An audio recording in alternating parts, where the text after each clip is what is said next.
Hello and welcome to the O Canada, Our Home and Inventive Land podcast, based on some of the over 300 stories in my best-selling book of the same name. You can find it at my website, www.professormarkrector.com. Okay, here we are in the Great White North, snuggled deep in the inner sanctum of the Fortress of Ineptitude. Superman's Fortress of Solitude is just down the ice road. Hang a left at Santa's Workshop and go past the Husky Depot sled dog store. Today we're going to step into the radio lab and take you back in time to the early days of social media. You know, teenagers on their devices, but this is no ordinary teenager, and this is an incredible story in the world of communications. And now, as we all know, social media has been around a long time, longer than some of you may suspect. It's not just the millennials who've been out there on the interwebs, typing in all caps, yelling at someone to get bent. No, we're going back a bit before that. Before Facebook, before Twitter, before, well, let's just see. So sit back, sit up, get down, and settle into our DeLorean time machine, as we're about to go back in time. At 12:15 a.m., in the frosty early hours of a Monday morning, a 13-year-old boy in his pajamas in his darkened bedroom in Aurora, Ontario, was straining to read the messages by flashlight from his device. The lights were out, the room was dark, and the cold, crisp, howling wind, night air of an April evening was slowly frosting the outside of his bedroom window. He knew he should be in bed, and his parents would scold him. But this was important. No, he was not on his iPhone, nor was the message coming through on Twitter. It was not even a conventional text from his grade 5 sweetheart. No, not on that night.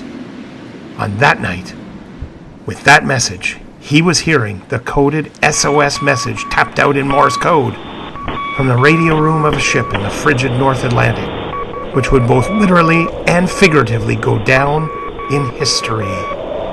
It was on that fateful night of April 14th, 1912, and the ship was sinking. The message read, CQD, CQD, Titanic is sinking.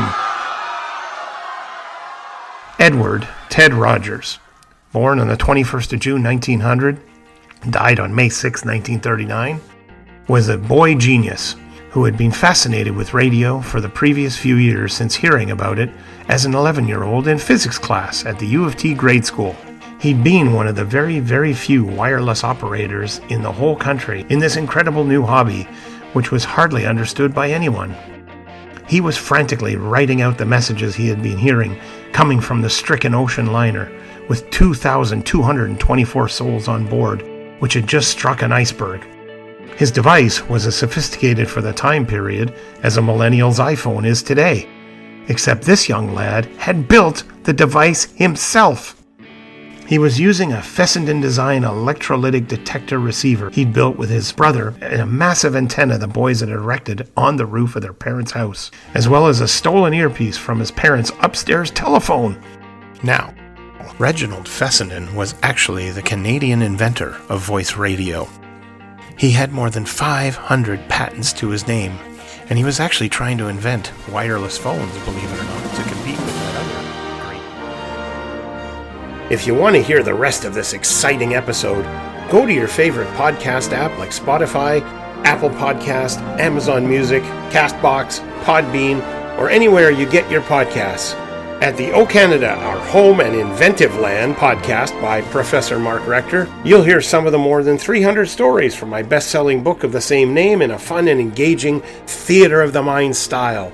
There's already 10 new episodes out, including the origins of the game of hockey and the invention of some of its equipment like the goalie mask, the invention of the light bulb, yes, it was Canadian, by Matthew Evans, not Thomas Edison, and the story of one of the most accomplished and determined women in Canadian history, Dr. Elizabeth Elsie McGill. She was the very first female aeronautical engineer, as well as the story of Banting and his invention of insulin, the story of the top-secret spy training school, Camp X, and the Canadian invention of gasoline, and many, many more. So quick, go search for my name on your favorite podcast app, Professor Mark Rector, and listen to the O Canada, Our Home and Inventive Land podcast.